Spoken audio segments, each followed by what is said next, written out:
dia bilang, istri saya namanya siapa? Terus diam, gak ada eko. Ekonya balik, kamu ada masalah ya?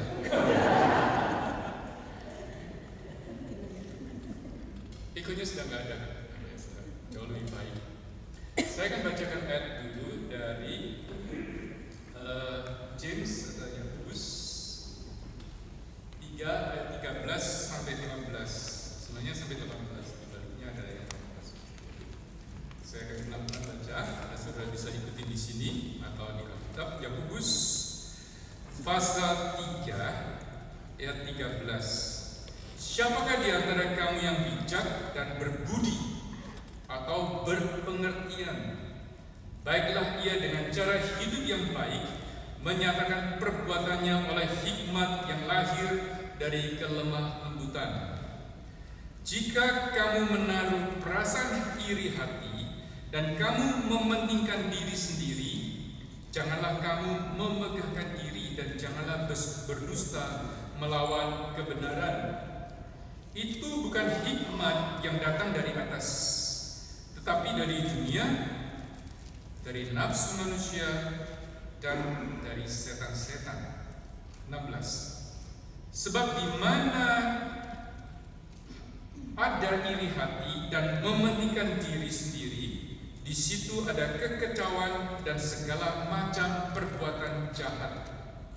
Tetapi hikmat yang dari atas adalah pertama-tama murni, selanjutnya pendamai, peramah, penurut, penuh belas kasihan dan buah-buah yang baik, tidak memihak dan tidak munafik.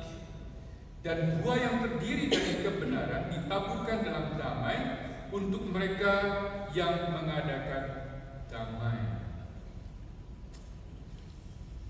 Mari kita berdoa. Tuhan, bersyukur untuk sesi pertama. Saat ini Tuhan, kami datang ke sesi yang kedua.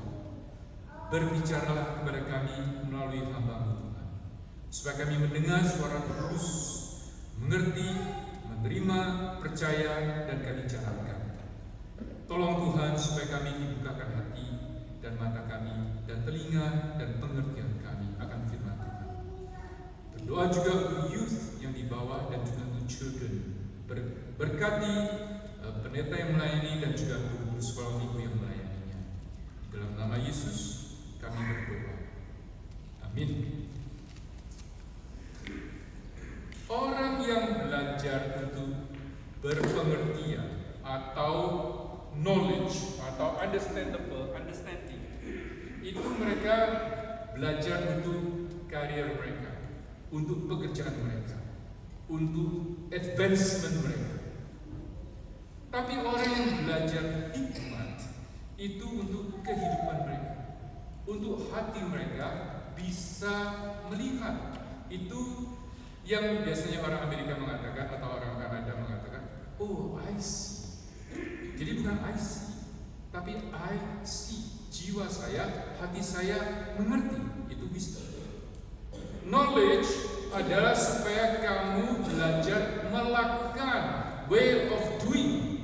Tetapi wisdom itu way of living. Itu Tuhan. Knowledge atau pengertian itu adalah supaya orang-orang lain mengagumi kamu karena kamu sangat punya knowledge. Tapi wisdom adalah supaya kamu belajar sama orang lain. Itu rendah hati. Belajar sama orang tua, belajar sama teman, belajar sama anak-anak. Oleh sebab itu wisdom itu adalah orang yang selalu akan belajar. Orang yang punya knowledge sudah cukup kok, saya sudah ada PhD, saya bisa mengajar kok, kagumin saya. Orang yang punya knowledge itu make them prideful, menjadi sangat sombong. Tapi orang yang punya wisdom makin banyak, hikmat makin banyak, orang itu makin rendah hati. Saya tidak mengatakan rendah diri, tapi saya mengatakan rendah hati. Nah, saudara sekalian, orang yang punya knowledge itu dari science.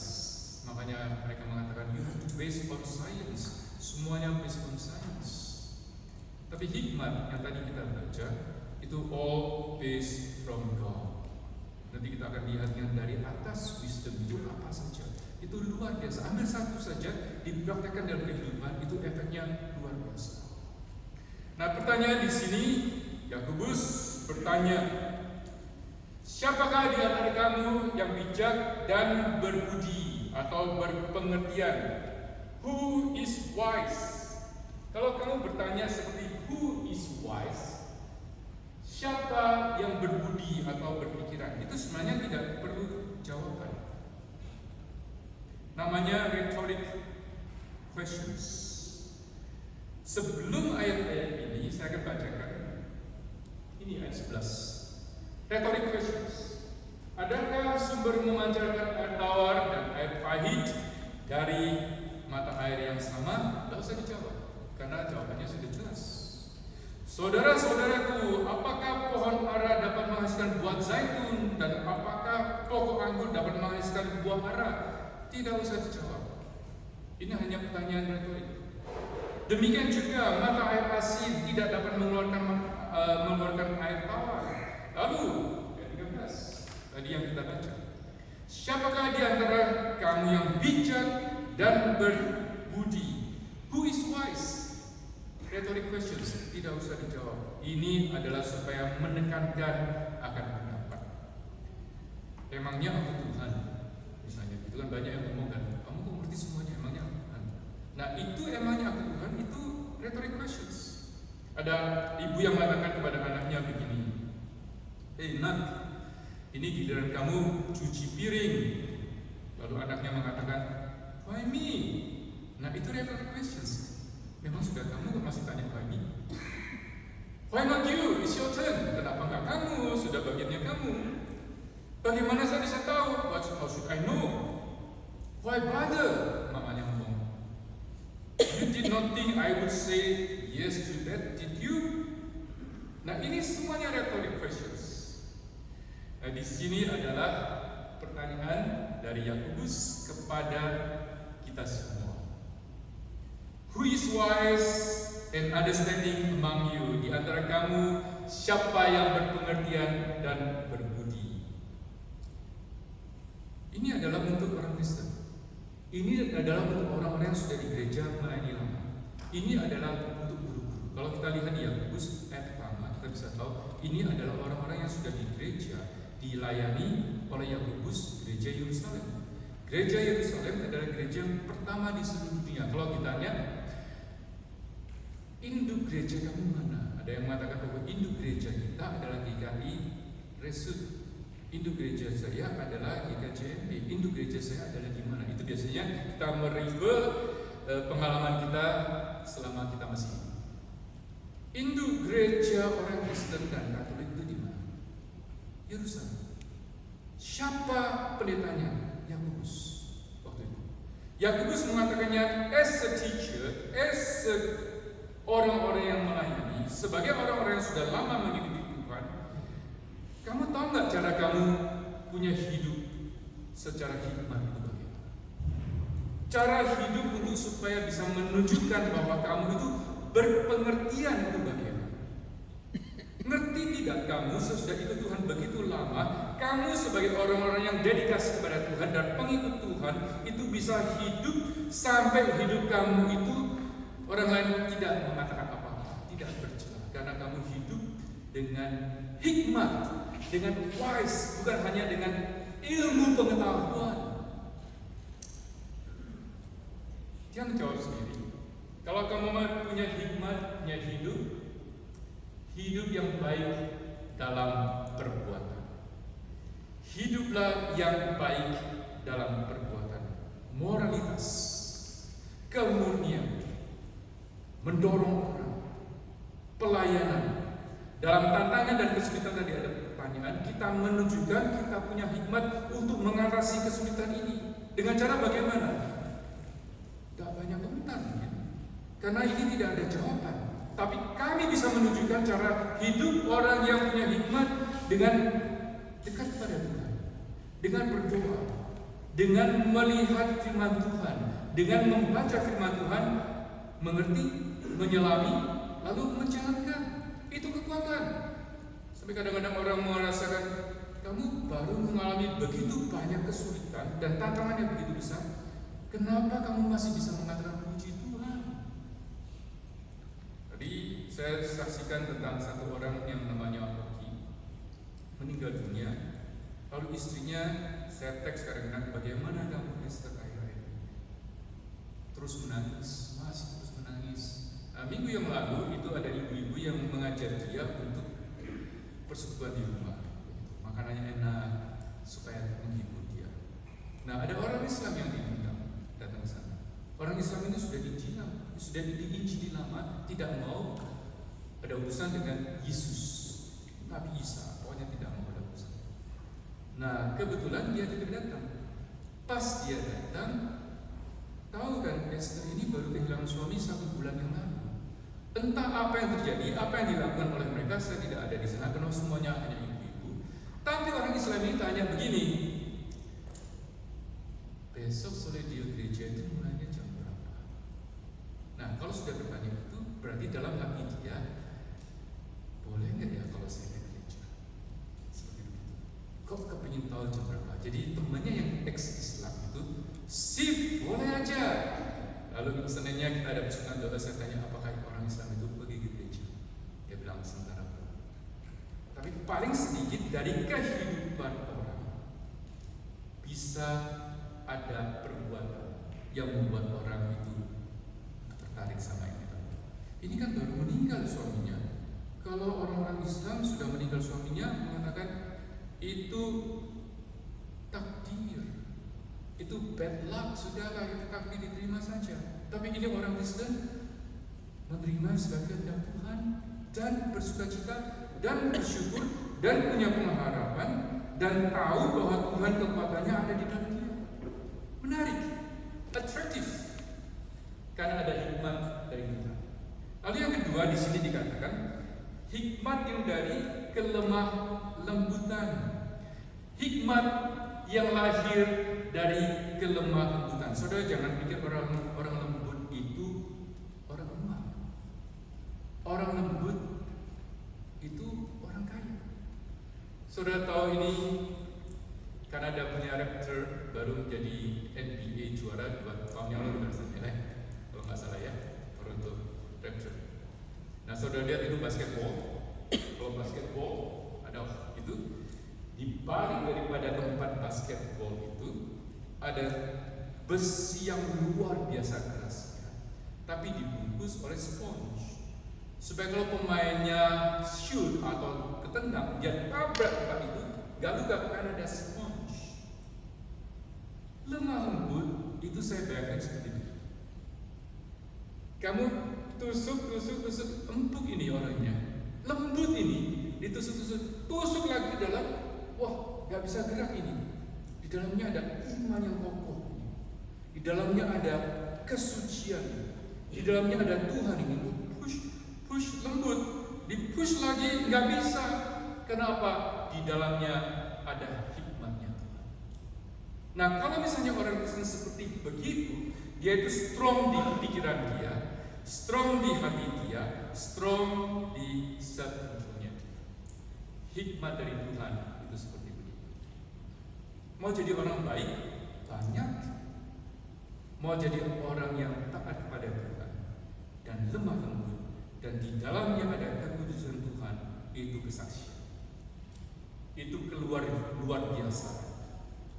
Who is wise? Siapa yang berpenuh hikmat? Gak usah dijawab, karena sudah jelas kok. Orang yang punya perbuatan, orang yang punya lemah lembutan, itulah orang yang disebut punya hikmat daripada Tuhan. Di gereja kita, kalau melayani saudara-saudara, nanti kita akan belajar. Kepribadian itu banyak sekali. Kalau di sini ada 100 orang punya 100 kepribadian, no problem. Tapi kalau belajar karakter, satu karakter. Karakternya siapa? Yesus Kristus. Pribadinya banyak ini. Ini sifatnya A sama sifat B sama sifat C, semuanya berbeda. Tidak apa-apa, karena kepribadian.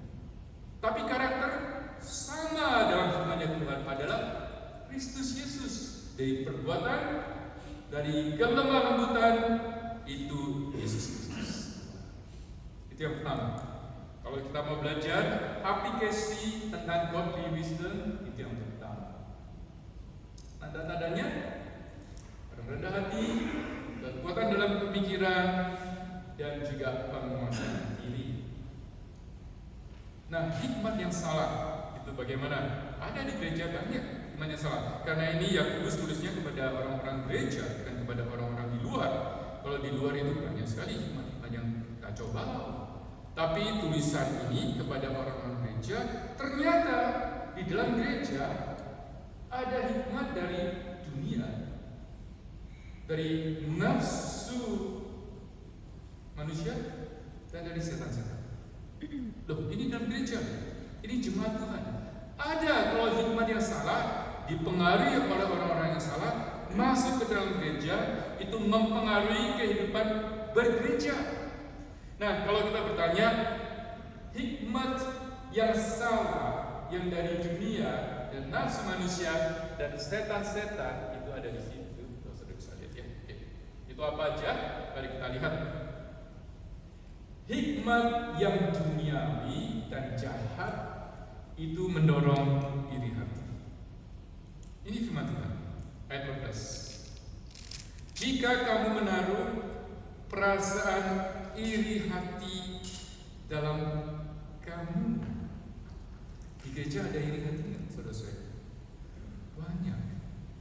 Banyak sekali. Di gereja bisa terjadi iri hati antara ibu ini dengan ibu ini, antara bapak ini dengan bapak ini, dan sebagainya. Ada iri hati. Ingat, firman Tuhan mengatakan itu duniawi, itu jahat, dan itu dari setan. Kita mesti hati-hati. Nah, ada orang yang mengatakan edukasi kami lebih besar dari kamu. Saya lebih berpendidikan, saya lulusan dari Harvard, saya lulusan dari universitas yang terkenal, saya lulusan dari kamu, dari universitas mana? Dari Surabaya ini. Oh, saya lebih hebat. Nah, ini hati-hati karena bisa menimbulkan iri hati dan dengki. Sebagai seorang Kristen, sebagai seorang yang ikut Tuhan sudah lama, hati-hati dengan masalah ini. Ada seorang yang namanya David. Dia di sekolah merasa bahwa dia selalu berbeda. Kok orang lain lebih kaya, lebih ganteng, orang lain yang sportman itu sementara lagi sudah punya cewek-cewek banyak. Saya ini kok paling aneh. I'm not a truly human. Saya ini bukan manusia. Saya berfungsinya berbeda. Lalu satu hari, April 22, 1999, dia merasa bahwa iri sekali dengan teman-temannya. Dia tembak 12 temannya di Columbine dan satu guru meninggal. Ini jahat. Ini false wisdom. Terrible divisions bisa membuat gereja menjadi terpecah-pecah dan kepahitan. Akhirnya dalam pelayanan tidak ada sukacita. Nah, wrong wisdom yang kedua adalah mengencourage kepentingan diri. Pasal 3 ayat 14. Kamu mementingkan diri sendiri. Nah, saudara, kadang-kadang kita dalam berkhotbah itu selalu harus mengingat kita sendiri sebagai hamba Tuhan. Preach Christ. Khotbah tentang Kristus. Khotbah tentang Tuhan Yesus dan kasih dan sebagainya, bukan khotbah diri sendiri. Kadang-kadang kita bisa mendengar khotbah dari hamba Tuhan itu lama-lama dia khotbah diri sendiri. Ada ilmunya, ada pengetahuannya, ada logikanya, tapi di dalamnya ini gak ada Kristusnya. Nah, beberapa kali saya waktu mengevaluasi khotbah diri saya merasa saya ini sebenarnya lagi promosi diri. Ini berdosa ya. Jemaat tidak mendapat berkat, saya mendapatkan nama, tapi kehilangan kemuliaan Tuhan. Ini bahaya. Nah, orang yang salah, menjahat, hikmat yang duniawi dan jahat itu mendorong kepentingan diri. Filipi ayat pasal 2 ayat 2 sampai 4 ini ayat 3 mengatakan, ayat 2 mengatakan, karena itu sempurnakanlah sukacitaku dengan ini. Ini Paulus mengatakan, hendaklah kamu sehati sepikir dalam satu kasih, satu jiwa, satu tujuan, dengan tidak mencari kepentingan sendiri atau puji-pujian yang sia-sia. false wisdom. Hikmat yang salah itu mendorong semua orang di gereja mencari kepentingan diri sendiri. Pelayanan saya di New York, saya menikmati meskipun jemaatnya agak sedikit rowdy begitu, ya. Saya menikmati. Lalu kadang-kadang saya bersekutu dengan beberapa gereja-gereja Chinese yang lain di New York. Kita bersekutu. Terus saya mulai kenal satu orang tua yang juga seperti acting pastor di satu gereja, acting pastor. Lalu gereja kami, penatua dan hamba Tuhan yang ikut persekutuan ngomong sama saya, itu gereja sepertinya ada masalah. Mereka nggak ngomong banyak. Gereja kami cuma penatua dan penginjinya tidak ngomong banyak, tapi dia mengatakan itu rasanya gereja sedikit ada masalah, ada perpecahan.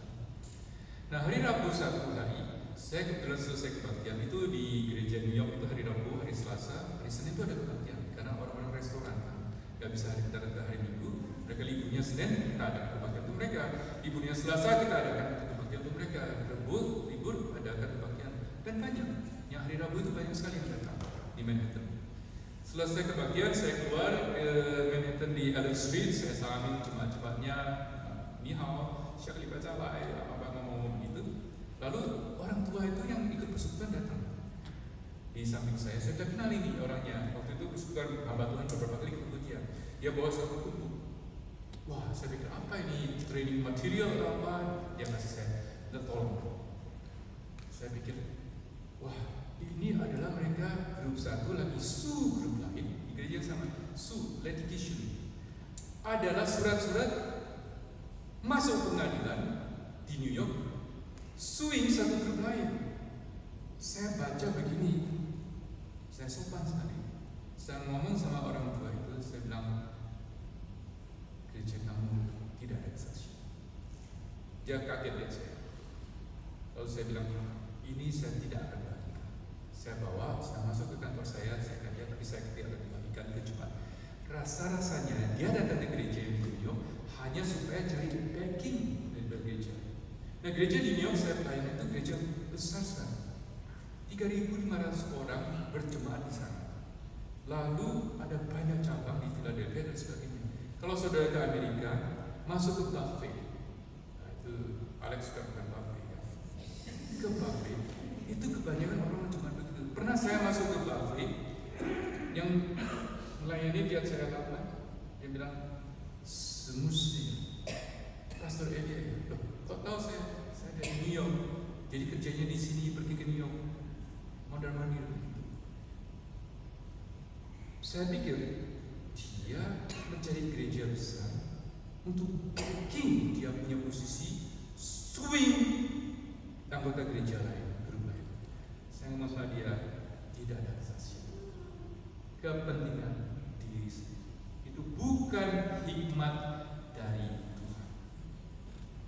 Orang salah, hikmat yang duniawi dan jahat itu mendorong kesombongan, membegahkan diri.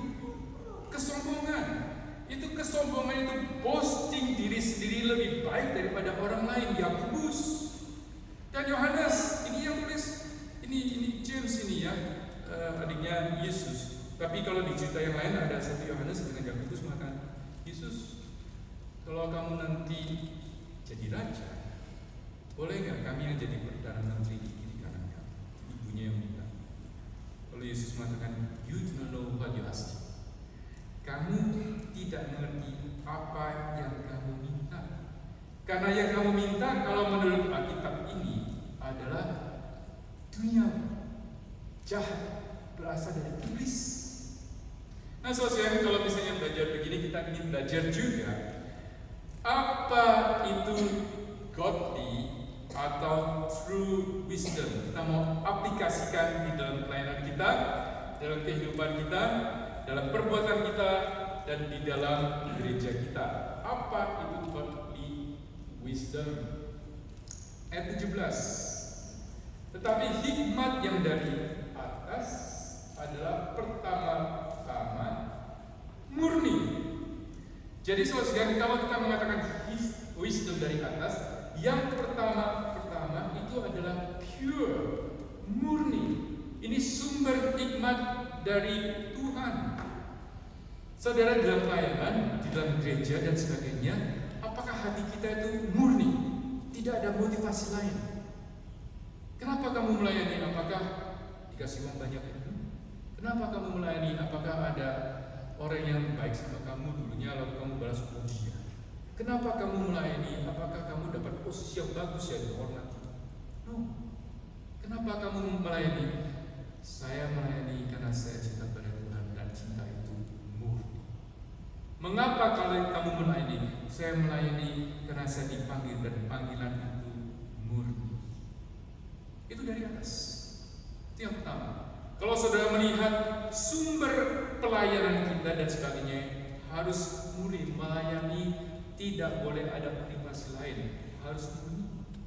Yang kedua, itu pendamai. Pendamai, ini dari atas ini, peaceable. Namanya siapa? Irene. Oke. Peaceable, damai. Kalau mau mulai satu gereja, cari orang yang menjadi sumber damai di sana. Pelayanan gereja itu harus dimulai dengan orang yang suka dan cinta damai, karena orang itu adalah orang yang damai. Saya berdoa cukup lama untuk mengatakan, Tuhan, saya itu ingin sekali, karena di New York saya melayani. Ini kebanyakan orang-orang Fujo yang bekerja di restoran. Saya ingin sekali memulai satu pelayanan di Texas dengan orang-orang Fujo. Restoran. Kalau mau cari orang Chinese kemana? Ke restoran kan? Makan di restoran, kerja di restoran, bosnya restoran. Tapi minggunya gak bisa ke gereja. Jadi saya ngomong sama Tuhan, Tuhan gimana ya cari orang? Ketemu satu orang namanya David. David ini buka restoran, ramai sekali, bisnis bagus sekali. Dia cari partner lain, kongsi, wah ramainya luar biasa, untung bagi. Tapi jahat hatinya, ngomel terus sampai partnernya vote tendang dia keluar. Saya bayar, saham kamu kita beli, kamu keluar. Jadi bawa satu uang besar keluar, bingung dia bilang, loh, saya mulai restoran ini kok saya ditendang. Loh, kamu peraturan kamu yang buat. Kalau sudah vote kalah ya harus keluar. Kamu yang vote sendiri. Ya kita vote, kamu keluar. Jadi dia bingung dia. Sakit lagi. Saya ajak dia ke dokter, suntik lagi. Saya ngomong sama dia, David, ada orang yang urus satu restoran, gak bisa. Ada orang yang urus 10 restoran, masih bisa. Kamu mau gak urus 10 restoran? Tapi tujuannya untuk menguji. Sejak itu dia doanya begini, Tuhan, saya mau buka restoran, saya mau uji. Tuhan, saya mau buka restoran, saya mau uji. Lama-lama dia jadi the man of peace. Saya lihat ini rasanya the man of peace. Dia buka satu restoran, ramai sekali berhasil. Di dalamnya dia pakai untuk cari dana untuk Malaysian Bible Seminary gratis.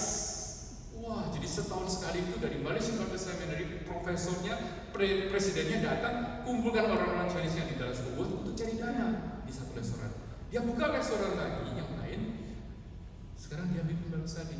Saudara mau tahu Bible study di restoran mulai jam berapa? 10.30 malam. Semua orang tidur, kita Bible study. Lalu Tuhan berkati dengan beberapa restoran lagi. Saya setiap kali buka restoran, dia ngomongin, Pak Ilya, hari ini datang ya. Kenapa? Ada restoran baru buka. Datang makan dan doakan. Oke. Jadi kita sudah 4 restoran nih. Mau yang 5 mungkin. Setiap restoran didoakan ramai sekali dan dia sekarang jadi the man of peace. Malam jam 10.30 buka Bible study. Barusan ini berapa orang ikut? 14 orang ikut. Saya ambil foto. 14 orang ikut. Di antaranya ada 8 yang belum percaya sama Tuhan. Ini mungkin yang kita mengatakan hikmat dari Tuhan adalah pendamai. Pak David di sini mungkin salah satunya. Pak David mungkin di Calgary itu yang kita doakan. Betul nggak? Kalau misalnya begitu, jadilah orang pendamai, karena Yesus mengatakan kamu pergi berdua cari rumah. Kalau di rumah itu ada the man of peace, stay. Mulai gereja di sana, pelayanan di gereja di sana. Nah, sosial ini hikmat dari atas.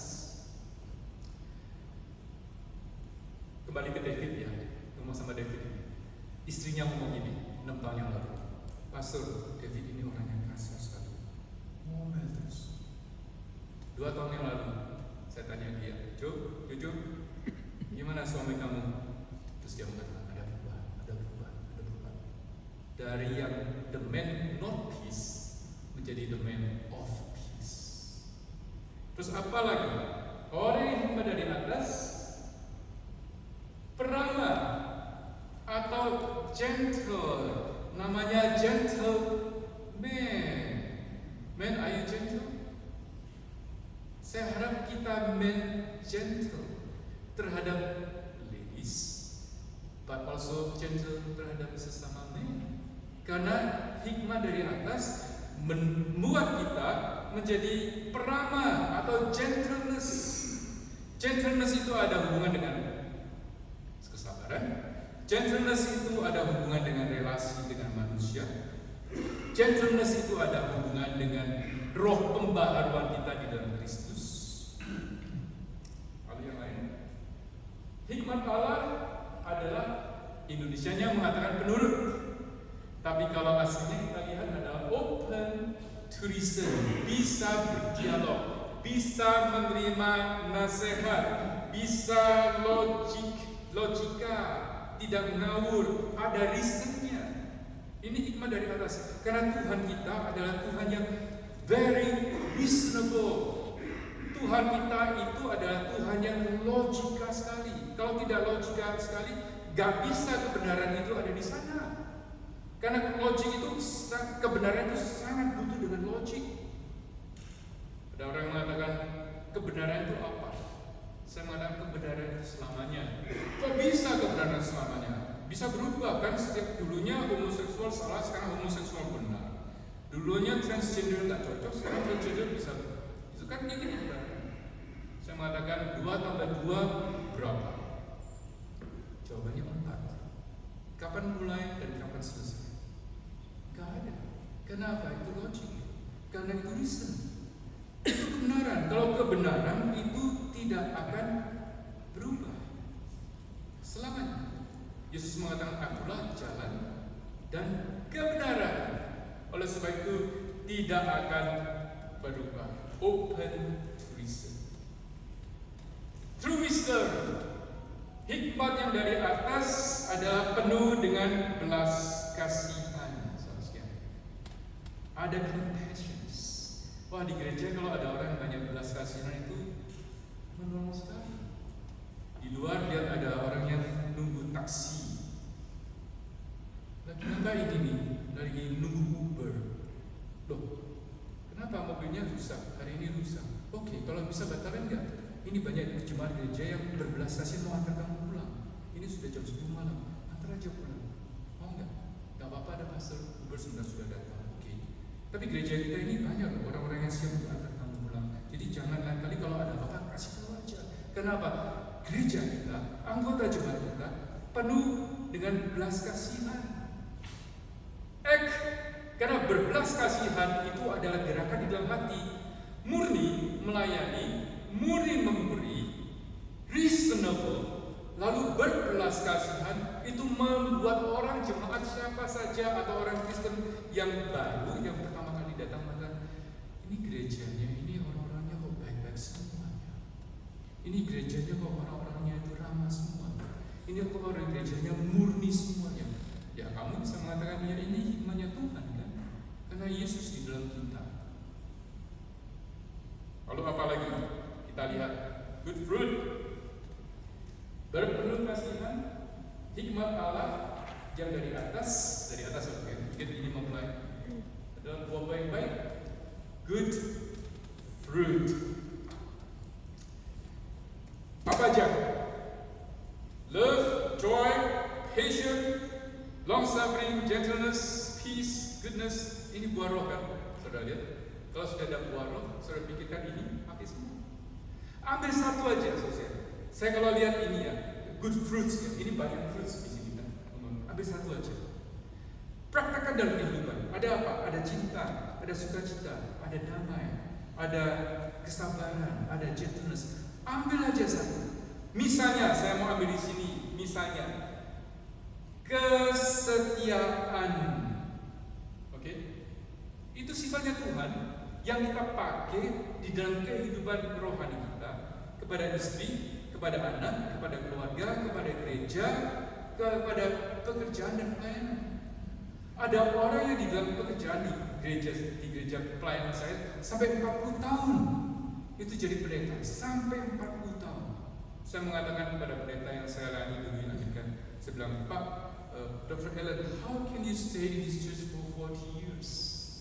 Kok bisa kerja di gereja ini selama 40 tahun? Dia mengatakan, saya sudah sering kali mau quit. Bukan hanya quit gereja, saya mau quit dari pelayanan karena tidak gampang. Saya bilang, kenapa kok Dr. Ellen bisa setia sampai sekarang ini? Dia mengatakan, by the grace. All by the grace. Saya dengar, oke, saya ngerti. Dalam keadaan begitu susah, bagaimanapun keadaannya, ada satu motivasi di hati yang mengatakan, keep on going because I am with you. My grace is enough for you. Apalagi, true wisdom tidak memihak, no playing favoritism, tidak memihak, tidak ada favorit dalam gereja. Orang yang miskin, welcome. Orang yang pintar, welcome. Orang yang kaya, welcome. Semuanya welcome. Kenapa? Yesus menerima orang kusta, Yesus menerima orang sakit. Semua orang yang Yesus terima, kita tidak punya hak menolak. Jadi saudara kalau mau lihat cara melihat orang begini, saya ajarkan satu cara melihat orang. Saudara lihat orang, saudara lihat apa? Lihat wajahnya, lihat dompetnya, lihat mobilnya, atau bagaimana? Saudara lihat orang, saudara lihat dia orang ini ada satu jiwa, ada satu roh yang tidak mati. Itu aja yang dilihat. Jangan lihat yang lain. Kalau saudara lihat ini ada roh di dalamnya yang Yesus mati untuk roh itu, love you. Tidak ada favorit. Nah, bayangan ini, pikiran ini membuat saya di dalam pelayanan itu terbebas dari favoritisme. Sampai jemaat saya mengatakan, Pastor, kamu harus ganti mobil. Mobil saya 07 Toyota Camry, istri saya 99 Toyota Camry. Yang 99 Toyota Camry itu mereknya sampai copot, sudah tua sekali. Jemaat yang mengatakan, Pastor, ganti mobil. Saya bilang, untuk apa? Pelayanan bukan lihat mobil. Mobil saya, kadang-kadang mobil istri saya parkir dengan Tesla di sampingnya. Kalau di foto itu masuk ke World Record. Jadi jemaat saya itu, kalau sudah lihat itu punya mewah. Nah, bukan saya bersombong diri bahwa mobil saya harus jelek. Saya mau ganti sebentar lagi. Tetapi saya belajar satu hal adalah it's not important. Itu bukan hal yang penting. Di dalam pelayanan itu enak sih punya mobil baik. Saya kadang-kadang sampai ke Austin harus tengah jalan buka kapnya oli saya isi oli karena olinya merah habis. Nyetir lagi ada 2-3 jam mesti isi lagi oli saya. Tapi saya pikir itu nggak penting. Yang penting setiap orang yang masuk ke gereja, kita lihat itu ada roh yang akan hidup selama-lamanya, dan rohnya datang ke gereja. Kita harus isi dengan Kristus. Kita akan isi dengan Tuhan, supaya Tuhan ditinggikan, supaya dia tidak ada kesombongan, supaya dia bisa terikut di dalam pelayanan. Itu sukacita ya. Itu melayani dengan tidak ada partiality, tidak ada favoritisme. Saya harap itu dari atas datangnya, dan saya tahu itu dari atas. Hikmat Allah tidak munafik. Bahasa Indonesianya tidak munafik. Bahasa Inggrisnya hanya satu, sincere. Begitu aja. Wholehearted truthfulness, sincere di dalam pelayanan. Sekali lagi, kalau ada tim di dalam gereja pelayanan 5 orang aja dengan sincere heart melayani lama, itu pelayanan di dalam co-workers, deacons, majelis itu sangat menyenangkan. Kita itu gilirannya di dalam gereja 2 tahun sekali ganti majelis. Kalau timnya itu menyenangkan, 2 tahun itu seperti hanya 2 bulan. Kok cepat selesainya? Kalau tidak menyenangkan, 2 tahun itu seperti 20 tahun. Kok nggak habis-habis nih kerja? Begitu kan? Kalau menyenangkan itu 2 bulan selesai. Wah, ini si A harus keluar ini, harus ganti orang lain. Bisa nggak tanya? Nggak boleh, konstitusinya ngomong harus selesai. Tapi melayani dengan senang itu tidak munafik, sincere. Ini dari atas, saudara. Kalau sudah melihat semuanya ini, hikmat yang dari atas, pakai. Nah, ini yang pertama. The source of true wisdom is God alone. Hanya Tuhan itu sumber segala hikmat di dalam pelayanan. Hanya Tuhan. Saudara tidak boleh kasih kredit kepada pendeta, tidak boleh kasih kredit kepada penatua, karena penatua dan pendeta perlu hikmat dari atas. Saya sebagai pendeta perlu hikmat dari atas, saudara perlu hikmat dari atas. Kalau dalam gereja saudara tidak mendoakan gereja dan pemimpin penuh dari hikmat dari atas, itu kesalahan saudara. Doakan. Kalau bisa pakai app yang muncul. Berdoa untuk siapa? Untuk Pak Yohanes hari ini. Berdoa untuk siapa? Untuk Pak Agus. Berdoa untuk siapa? Muncul setiap hari. Nah, setiap hari di app saya itu muncul, doakan untuk live punya siapa. Saya tidak berhenti di mobil terus doakan. Saya think, oke, saya harus doakan ini sama Tuhan, berkati mereka. Tuhan berkati mereka. Hanya 2-3 kali. Jemaat saudara bisa lemah, bisa kuat tergantung daripada kalian doa untuk pemimpin atau tidak. Harus doa. Kalau pemimpin merasa sudah burn out, capek, tidak ada spirit, saya mau tantang saudara sekalian mulai hari ini. Jangan diam-diam aja, itu salahnya mereka. No, kesalahan kalian. Kalian tidak mendoakan mereka. Nah, itu yang pertama. Source of hikmat, wisdom is from God. Nah, yang hasil dari ibadah hikmat ini adalah ayat 18. Dan buah roh yang terdiri dari kebenaran ditaburkan dalam damai untuk mereka yang mengadakan damai. Puji Tuhan. Kalau bagus tadinya itu orang-orang datang pagi. Karena apa? Mereka sudah tidak bisa tahan tidak bagus tadi. Loh, jam 4 mulainya, jam 3.30 mobilnya sudah datang. Kenapa pagi-pagi? Ya karena kerinduan saya untuk di suasana yang sangat damai kita belajar Alkitab. Buah kebenaran ditaburkan dalam damai. Efek daripada hikmat dari atas itu adalah righteousness. Kita menabur kebenaran, kita menuai kebenaran di dalam damai. Indah sekali saudara. Kalau kita menabur dengan hikmat yang dari Tuhan di dalam kedamaian, saudara akan melihat gereja itu sangat indah. Ibadah indah, doa indah, Bible study indah, persekutuan itu indah sekali. Ada 6 hal yang kalau ada satu aja bocor, itu keluar ayatnya. Ingat ya, 6 hal dalam pelayanan. Kita tidak bicara ini di session kali ini, tapi 6 hal itu ada ibadah. Itu katanya adalah inspire. Beribadah itu harus inspire.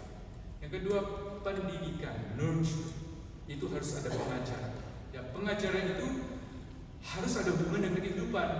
Kalau bagus tadi hanya belajar Alkitab supaya teologinya lebih besar, tapi tidak ada hubungan dengan kehidupan, itu mati. Jadi harus ada dengan kehidupan. Yang kedua. Yang ketiga itu doa. Saudara jangan pikir di Kanada enak tidak usah berdoa, Tuhan sudah kasih semua. No. Justru tantangan makin banyak pencobaan. Harus lebih banyak berdoa sampai saudara menikmati, sampai saudara enjoy. Saya ini berdoa terus, harus sampai enjoy. Jadi berdoa itu sudah tidak usah didorong lagi, karena apa? Sudah natural, enjoyment. Kenapa kok berdoa kamu? Why not? Because I like it. You love it? Yes, I love to pray. You pray for who? Oh, terus saja pokoknya berdoa. Di mobil saya bisa berdoa, di rumah saya bisa berdoa, di gereja saya bisa berdoa. Dulu ngomong di gereja baru ada Tuhan, ke gereja berdoa. No, gimana itu yang ketiga. Worship, inspire. Pendidikan, prayer, fellowship. Of course, itu harus ada. Nah, orang Indonesia bagus di fellowship karena culture-nya orang Indonesia itu ramah. Jadi setiap ketemu orang, wah ramah sekali. Jadi orang Filipina, orang Indonesia itu fellowship-nya bagus. Orang Amerika agak susah, karena ada mungkin lebih susah fellowship. Tapi Indonesia itu gampang sekali bisa terjadi ini fellowship. Ditambah dengan Roh Tuhan hadir, fellowship itu menjadi beautiful. Lalu ada satu lagi penginjilan, saudara, yang kelima, penginjilan. Harus menginjil. Ya. Jadi ada kesempatan menginjili, jangan pikir saya harus menginjili 10 orang. Oh, jangan. Saya hanya 1 tahun menginjili 1 orang. That's it. 1 orang, ya udah. 1 orang aja nggak ada kok. 1 orang. Jadi gimana caranya? Ini loh teman saya sudah kenal lama sekali, belum jadi Kristen. Saya coba dia teks dia, apa kabar? Apa kabar? Sudah lama gak ketemu ya? Mau gak kita makan sama-sama? Saya bayar. Makan full kali $20. Oke, gak apa-apa, $20 kita makan. Gimana kamu, baik-baik? Oke. Sudah, pertama kali saya makan full. Kedua kali, 2 bulan lagi, saya teks lagi. Gimana? Kamu anak baik? Mau ketemu, mau ajak anak-anak kamu jalan-jalan, kita kumpul di sana, saya bayarin kamu. Main-main di mana? Oh, berteman. Sudah 3 bulan, 4 bulan, mau nggak ke ARF? Apa itu ARF? Itu gereja Indonesia. Wah, kalau gereja sih, aduh saya pikir-pikir Buddha ya, kan saya agama Buddha sih. Oke, kenapa kamu agama Buddha? Saya dulu papa saya Buddha, nenek saya itu Buddha, dengar Injil jadi Kristen. Mau ngomong nggak? 1 orang aja saudara, 1 tahun 1. Nah, kalau misalnya saudara 1 tahun 1, 50% dari gereja ini melakukan, tahun depan kemungkinan bisa 20 orang kemungkinan yang mulai tertarik sama Injil. Gereja kami ada kira-kira 10 orang yang non-believers giliran datang, non-believers. Ini tidak percaya. Orang dari China komunis itu datang di Injil, mulai datang. Lalu beberapa mulai percaya Yesus. Ada satu, waktu saya Injil, saya tanya, mau percaya nggak? Dia lihat bajunya, dia lihat jenggotnya, terus dia mengatakan ini, saya nggak pakai baju jas ini, saya belum cukur ini. Loh, nggak perlu. Kamu terima Yesus ya sekarang ini, bisa. Oke, saya doa, wah nangis dia. Lalu sesudah lulus dia pulang ke China. Dan sering terjadi ini hari ini. Karena apa? Effort. Itu yang kelima, penginjilan. Lalu yang keenam adalah pelayanan. Nah, 6 ini harus sama-sama dinaikkan. Saya tadi ngomongkan, ini ada 6 kurungan yang tembok-temboknya 6 ini pelan-pelan dinaikkan satu dengan lain. Kalau satu aja kurang, bocor ini. Oh, semuanya bagus, tapi doanya ini setengah mati, ini mati hidup. Bocor ini, orang datang keluar. Kalau doa dinaikkan, pendidikan dinaikkan, fellowship dinaikkan, pelayanan dinaikkan, penginjilan dinaikkan, semuanya dinaikkan, ibadahnya inspirations. Orang datang maunya berenang terus ini. Karena apa? Menyegarkan. Ada something else di gereja ini yang saya di dunia 30 tahun 40 tahun tidak punya. Ternyata yang saya kenal adalah orang Kristen yang di dalamnya ada Kristus. Ini Kristus kecil semua ini. Saya ingin tahu bosnya ya Yesus. Boleh personality ratusan, tidak apa-apa. It's fine, semuanya beda. Tapi karakter hanya satu, Yesus Kristus. Nah, ini nanti hasilnya adalah buah biji kebenaran yang ditabur akan menghasilkan kebenaran yang di dalamnya ada damai sejahtera.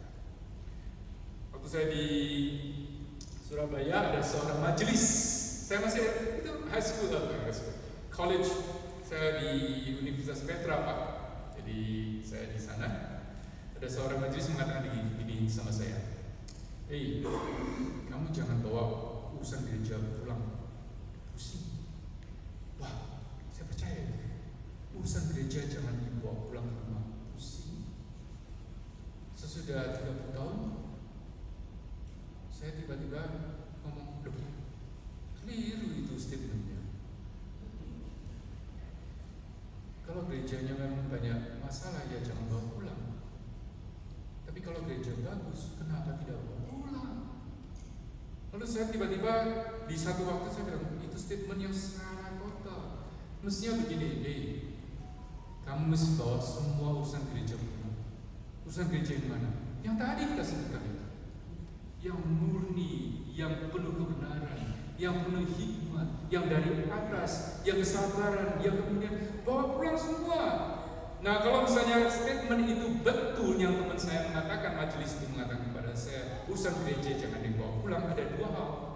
Yang pertama, rumah saya jelek sampai nggak mau urusan gereja, atau gerejanya jelek sampai nggak mau urusan rumah, bawa pulang. Kalau dua-dua baik, bawa pulang. Gereja kita mengajarkan Kristus, kedamaian, sukacita, berkat, anugerah. Dengar baik-baik. Bawa pulang semua untuk anak kamu. Kalau sudah punya cucu, bawa pulang semua ke cucu-cucu kamu. Cucunya ngomong, ini dari mana? Dari gereja. Kita bawa pulang ini nilai-nilainya. Oh, berarti di rumah sekarang sudah ada gereja. Betul. Di rumah ada gereja, betul.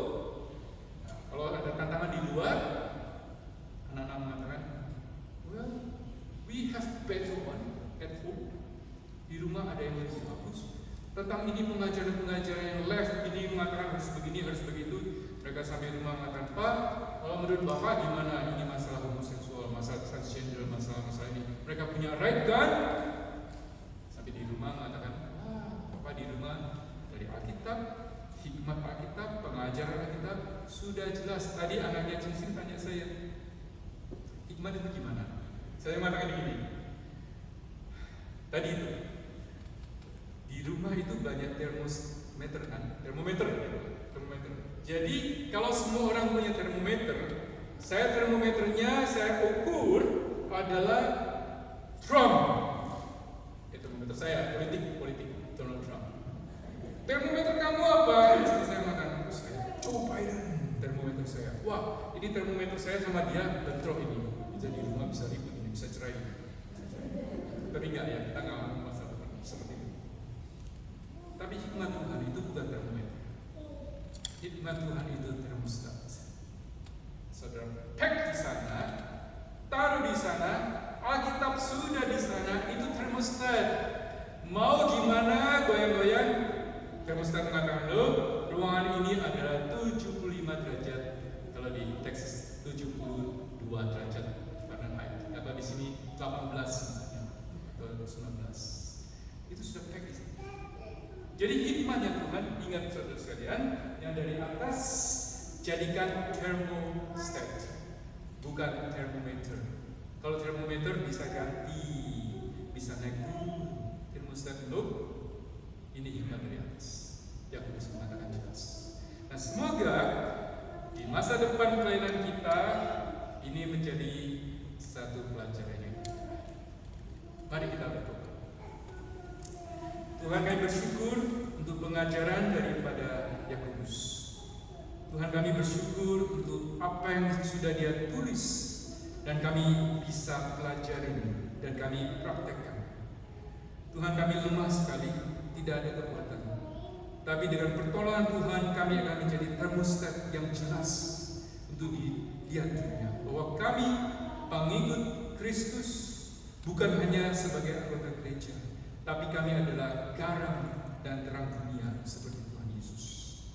Berkati kami Tuhan, berkati pemimpin-pemimpin gereja ada di sini, pemimpin-pemimpin masa depan gereja yang berbangkit.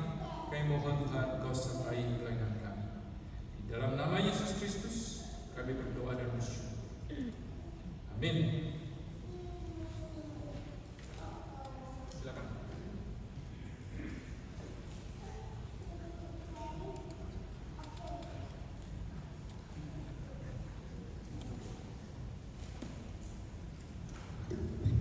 Saya pikir terbiasa ada Lukas di sini. Mana sih Lukas? Ya, thank you Pak Elia untuk firman yang sungguh menguatkan pribadi bagi saya sendiri dan saya percaya bagi teman-teman sekalian. Mungkin kita bisa ada pertanyaan atau diskusi atau memberikan komen yang kita boleh dapat saling menguatkan. Ya, saya pikir adalah alangkah baiknya pada waktu kita dalam retreat dalam suasana relax, itu kan adalah bukan seperti kebaktian biasa yang kita hanya satu arah yang sudah dengar boleh begitu. Tapi di sini adalah satu momen di mana kita boleh dapat berinteraksi dua arah. Apa yang kita dengar mau kaitannya tidak dengan seperti apa yang saya pernah dengar masalah lalu, cara pikirannya berbeda. Seperti mari keluarkan, mari kita.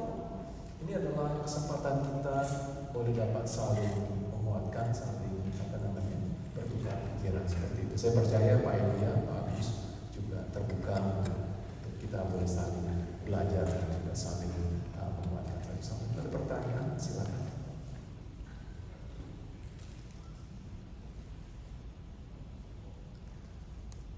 Ada komen, ada yang tidak setuju atau ada yang usulan atau apa, silakan. Ini ngomong ini berapa sekarang? Saya takut. 8 masih panjang ya, kita sampai 9 tahun, benar ya? Benar, sejak sampai betul. Jadi masih ada 45 menit gitu toh. Jadi mungkin ada pertanyaan. Om Pao ada pertanyaan?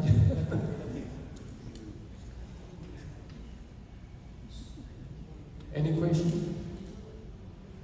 Ada keberatan atau ada?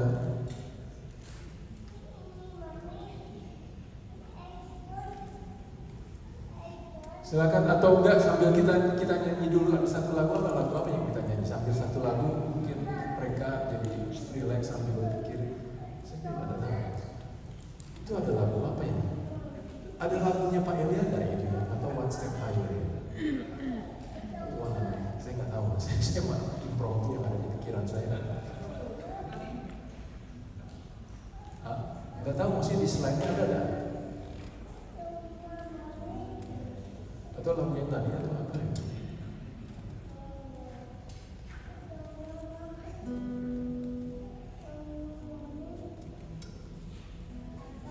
Ada nggak lagunya? Oh ya, saya moga-moga saya bisa nyanyi. Ayo kita nyanyi lagu ini aja sama-sama. Sambil mungkin ada teman-teman yang ingin bertanya, feel free untuk apa namanya.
Dan tidak semua orang yang mengalami tantangan dan ujian tidak mendapatkan.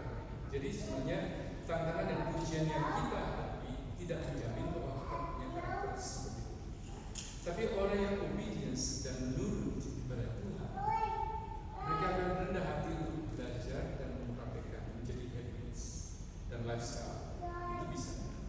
Orang yang menerima Yesus, ada satu ciri khas yang sangat jelas adalah mereka mau belajar seperti Yesus. Nah, kemauan untuk belajar seperti Yesus, mau belajar, itu tanda tidak sombong, darah rendah hati. Nah, makin mature orang, makin matang seorang dewasa. Dewasa bukan hanya masalah rohani, tapi orang karakter yang dewasa itu mereka bisa tahu bahwa I have to learn. Dan itu karakter yang sangat indah di seseorang yang mempunyai jiwa I have to learn, I need to learn. Nah, bisa ada tantangan yang membuat dia learn, bisa. Tapi mudah-mudahan tidak semua orang harus mengalami tantangan itu learn. Bisa. Lebih baik orang yang dari bawah karakternya memang sudah bagus loh. Anak ini sudah bagus karena ada refleksi daripada Tuhan dan jiwa Tuhan. Mereka dari belajar kecilnya sudah mau belajar. Anaknya sudah naturally Tuhan berikan sudah mau belajar. Nah, orang ini berbahagia. Kalau saya melihat orang yang sudah dari kecil mau belajar, menurut tadi ada kan, menurut kan, wah itu satu karakter yang Tuhan. Ya, jadi, iya, saya rasa bagus Tuhan. Jangan sampai, wah Tuhan kamu nggak kasih saya tantangan, jadi saya nggak bertumbuh. Oh, jangan sampai begitu. Atau jangan Tuhan, saya mau menderita ini supaya saya belajar. Tanpa penderitaan, orang yang menurut kepada firman Tuhan dan taat kepada firman Tuhan bisa belajar dan tidak pernah lulus. Jangan pikir bahwa kita akan satu waktu lulus Tuhan mengatakan bagus. No, Tuhan mengatakan not lulus atau sukses, tapi Tuhan mengatakan setia dan belajar, setia dan masuk. Pak Agus Matakan. Ya, kelihatannya saya kira pertanyaan dari Ibu Joy itu mungkin ada di hati banyak dari kita ya. Kalau ada alternatif nggak melewati pemberitaan ya kita kepingin yang itu gitu ya. Tapi dari 3 pembicara tadi jawab pertanyaan yang di sesi earlier kita bilang gak bisa, gak ada jalan lain. Suffering itu memang sesuatu yang akan membentuk karakter kita. Dan firman Tuhan kan mengatakan begitu ya, dengan ada yang suffering kita menjadi punya harapan, karakter yang semua terbentuk gitu. Jadi saya dan pelayanan itu melihat juga ada orang-orang yang mengalami suffering banyak, tapi karakternya nggak lebih baik. Saya nggak mungkin.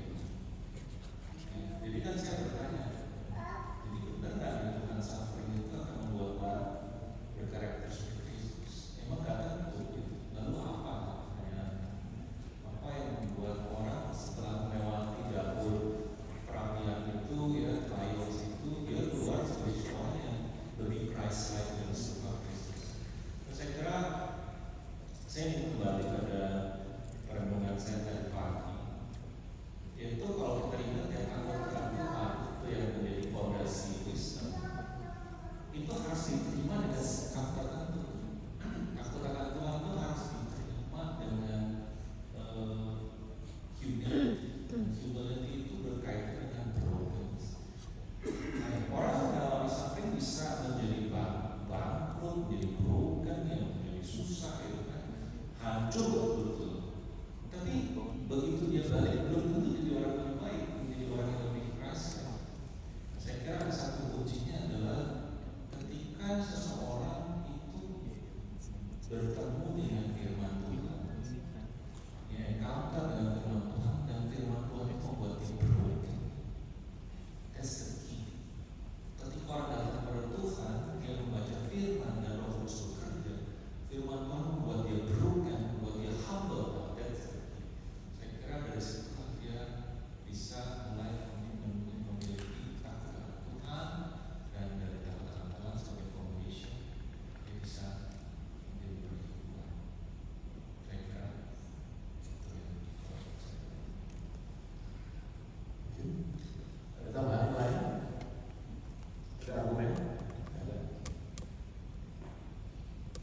Ada yang ingin bertanya lagi atau masalah? Pak Indra, Pak Robin.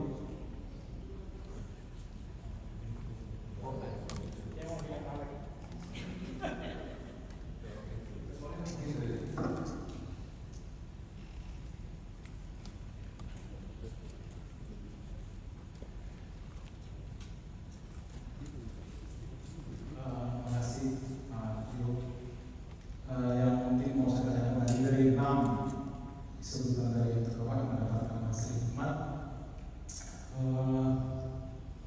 Kalau kenapa harus 6? Jadi kalau cuma 4 boleh lah, karena begini, jadi ada tadi saya bertanya kepada diri saya sendiri, karena untuk kita melakukan hikmat Allah itu sendiri itu tidak bisa hanya antara kita dengan Tuhan, juga dengan harus ini dengan apa sesama, dengan interaksi.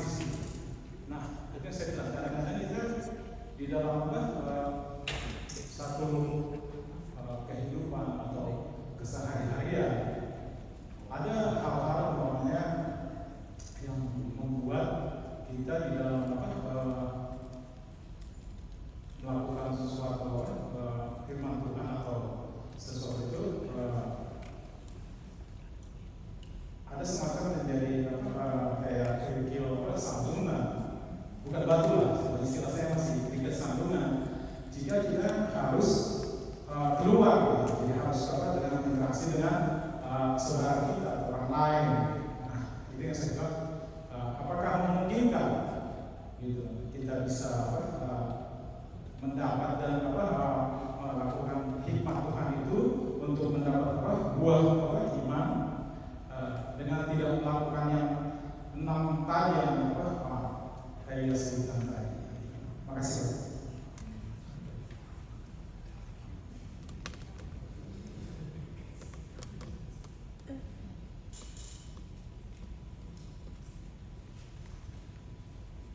Oke, saya tidak terlalu mengerti usia pertanyaan tadi. Cuman ada satu yang mungkin Bapak tanyakan adalah kalau tidak bisa semua melakukan ini, apakah hikmat Tuhan ada bersama kami atau bisa memuliakan Tuhan? Tidak sempurna, kita tidak bisa melakukan ini semua. Hanya sebagian yang mungkin ada, banyak yang kurang dan sebagainya. Nah, itu sanctification istilahnya adalah proses pertumbuhan dari seorang yang pengikut Tuhan. Nah, puji Tuhannya adalah kalau kita mau lihat Tuhan bekerja sampai akhir, Tuhan itu masih fair, diberikan surga yang sama. Gitu. Saya tidak sempurna, saya baru percaya Tuhan 5 hari sebelum saya meninggal. Tapi Tuhan kasih surga yang sama dengan yang sudah ikut Tuhan puluhan tahun. Nah, yang ikut Tuhan dari kecil, lalu bertobat, lalu bertumbuh di gereja pelayanan, terus belajar, mungkin lebih banyak hikmat yang bisa menjadi teladan orang lain.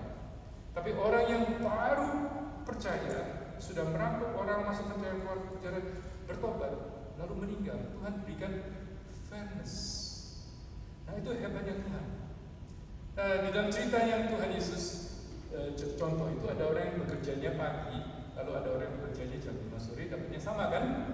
Yang pagi yang protes, loh kok saya kerjanya lebih malam, lebih panjang kok Tuhan kasih sama, gitu kan? Masa Tuhannya begitu, kejam dong. Nah, saya bawakan balas tadi di restoran, semua orang restoran protes sama. Nggak fair, mana ada yang nggak fair? Tapi untungnya dia nggak, Tuhan nggak. Gini, puji Tuhan, saya misalnya ikut Tuhan sejak 19 tahun. Saya mengatakan kepada dia, saya bayarannya kalau sampai terakhir tetap sama. Saya punya bayaran ekstra di sini. Sukacita melayani Tuhan, melihat jiwa ini datang kepada Tuhan, menolong orang yang sudah lemah. Ini bayaran saya. Itu ekstra sukacita dalam melayani Tuhan. Terakhir, saya lihat perampok itu dapat surga, saya tidak dapat surga. Why not? Fairness-nya Tuhan. Jadi Pak, kalau misalnya di semuanya ini masih banyak sekali saya ini belum menjadi peramah, masih pemarah, misalnya begitu kan? masih kadang-kadang berontak. Well, then this is the process of growing. Jadi dengan humbleness, dengan bersandar kepada Tuhan, saya percaya semua kita punya kesempatan untuk jadi saksi. Saya tambahkan sedikit untuk menderita ya tadi ya, Joyce. Saya membantu satu orang sudah lama sekali, sampai sekarang saya sudah give up, saya bantu lagi, saya give up bantu lagi. Nah orang ini suffer sekali, betul suffer. Tapi suffernya dia itu suffer yang tidak menurut, tidak mau dinasihati dan tidak masuk logika. Jadi suffernya dia itu dia ciptakan sendiri. Dari saya ramah ke dia, sampai saya marah ke dia, sampai saya gak pedulikan dia, sampai dia tetap bantu saya bantu dia. Sudah kapan orang ini bisa bertumbuh? Saya nggak tahu. Kenapa dia suffer? Karena greed, serakah, itu aja. Serakah dan gak mau diajar. Ya, kadang-kadang suffernya orang itu dari kesalahan besar. Ya, jadi kalau dari kesalahan diri tidak mau dirubah kesalahannya, ya you akan suffer terus. Begitu jadi ngomong Tuhan, saya kok nggak bisa belajar ini loh, ada satu kunci itu. Cancernya itu diambil dulu. Apa biasanya? Cancernya biasanya adalah bisa greed, bisa hatred, bisa envy dan sebagainya. Itu bisa ditahu. Itu penyakit-penyakit yang susah diobati.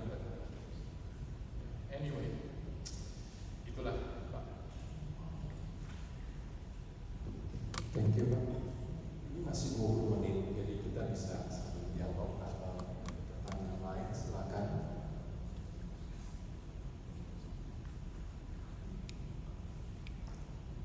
Oke, atau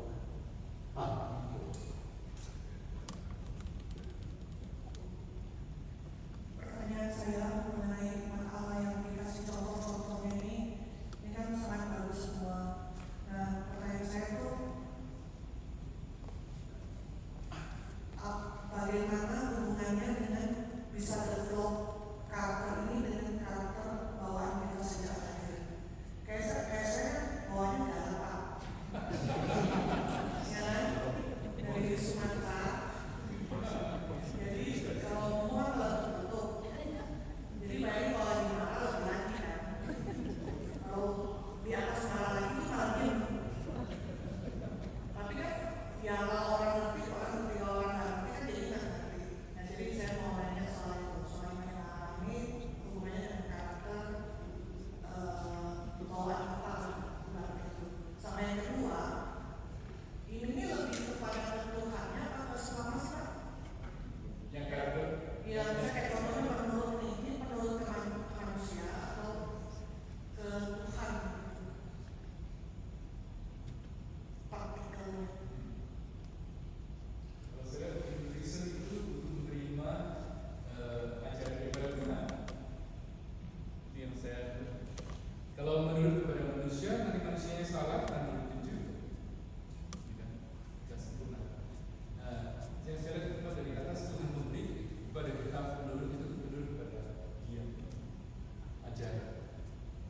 Dan firman itu Tuhan jadi pedoman Tuhan.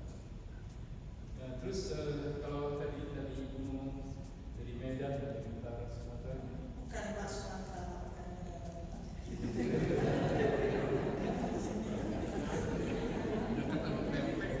Dari Jambi, Pak.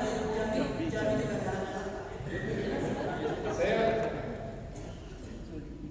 saya tidak tahu apakah betul karena saya waktu pelayanan di New York orang Fuco ini orang Fuco ya mengatakan itu orang Fuco orang ngomong itu galak-galak gitu ya.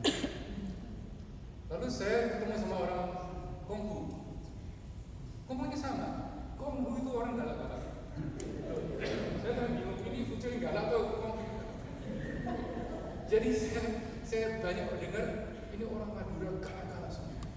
Jadi tidak semua orang dari Jambi galak, tidak semua orang dari Madura ramah, tidak semua. Jadi maksudnya manusia sifatnya itu dalam Kristus bisa diperbaharui, begitu. Jadi saya percaya kalau ibu merasa manusia ini harus galak baru betul, baru bisa diperbaharui, berlembut.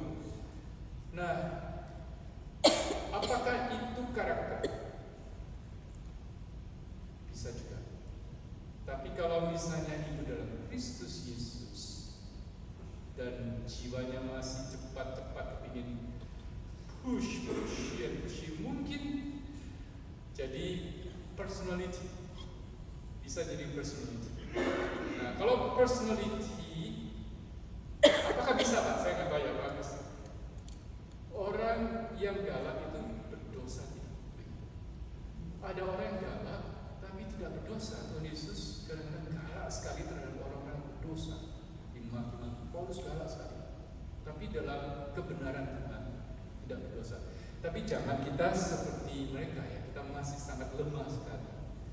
Nah, kalau sudah personality yang memang dari kecil sudah pushy dan sudah sangat cepat dan sebagainya sifatnya, just accept it.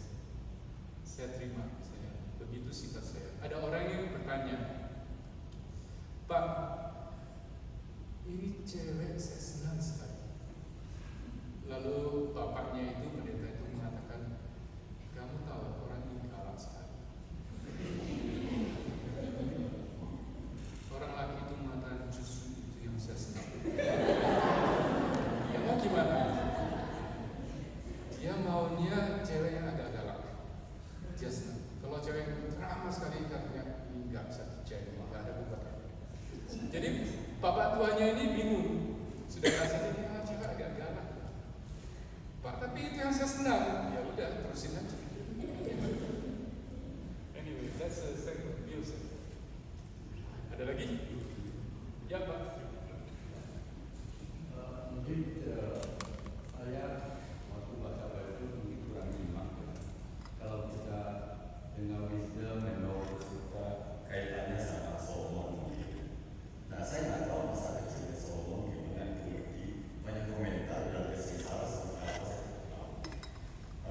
Jadi kalau saya baca sih ya enak-enak aja Pak. Nggak ada terlalu suffering gitu, wisdom itu. Dikasih kepada namanya dia luar biasa. Dan dia juga kalah kalau masalah ibu kakaknya. Sudah. Jadi saya rasa kita kan berapa besar. Saya percaya once we receive our Lord Yesus, kita akan dapat iman itu what to do, kapan harus kalah, kapan enggak. In the name of God, I think kalau kita pikir itu, I think hikmat itu akan datang sendirinya dari Tuhan, bukan dari kita. Kapan kita itu nggak mungkin dari kita. Because we receive Yesus, kita jadi memodelnya apa Yesus kecil kan. By the way, I think we will do yang all environment. Of course, it takes time, it takes history, tergantung apa ground yang kita berdiri. Kalau di Cina saya rasa susah sekali, bisa-bisa sufferingnya mati. Kalau kita di Kanada sih, I think it's very bigger. Jadi tergantung juga banyak hal. Tapi yang saya mau tanya tadi antara yang Solomon itu dia sengsara, saya belum tahu. Saya tahu Solomon melakukan banyak sekaligus. Makanya dia menulis Ecclesiastes itu semuanya vanity of vanity, semuanya kekosongan. Tapi terakhir yang mereka remember Lord, ingat Tuhan.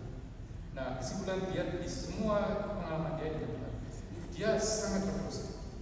Ya, Tuhan kasih dia wisdom. Wisdom itu dipakai dia untuk mengontrol bangun supaya dia mati. Tapi dia menerima seluruh istri-istri gudik-gudik daripada negara-negara yang dia jajah berdosa. Jadi Tuhan tidak melihat dia sebagai seorang yang jadi teladan. Apakah dia suffer karena dosa dia? Saya rasa dia harus dibayar. Ya, tidak mungkin tidak ada konsekuensi dosa, ada pasti. Negara pecah kan? Di bawah dia Tuhan bilang saya pecah. Jadi orang Jewish bermusuhan sama bawah. Oke. Pak. Saya mau tanya tentang apa ya tadi di awal disebutkan dari orang Kristen sama Katolik, Katoliknya itu beda dari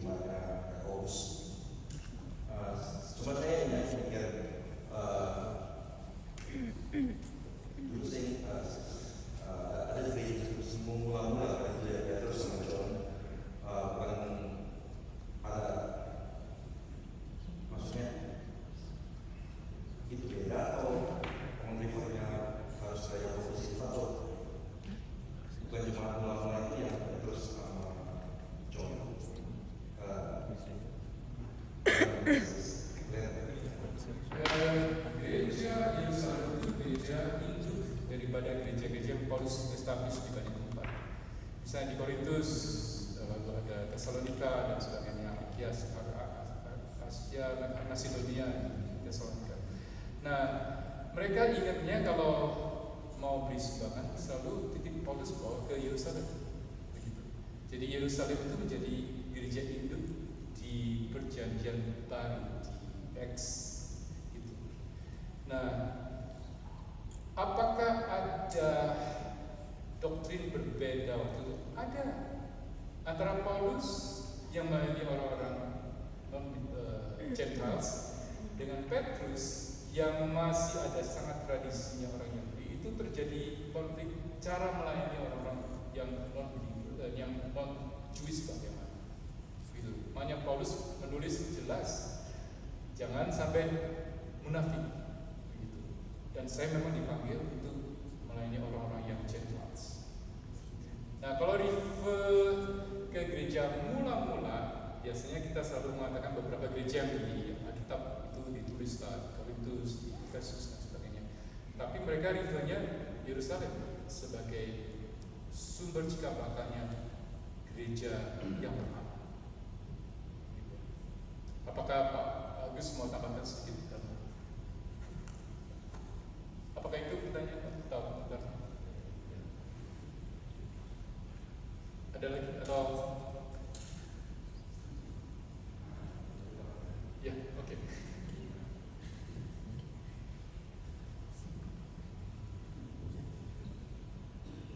Saya harus mengakhiri karena udah dikasih sign di belakang. Terima kasih Bapak Ibu sekalian untuk interaksi dan respon dari sekalian. Saya bersyukur secara pribadi melalui kegiatan yang dialog yang sungguh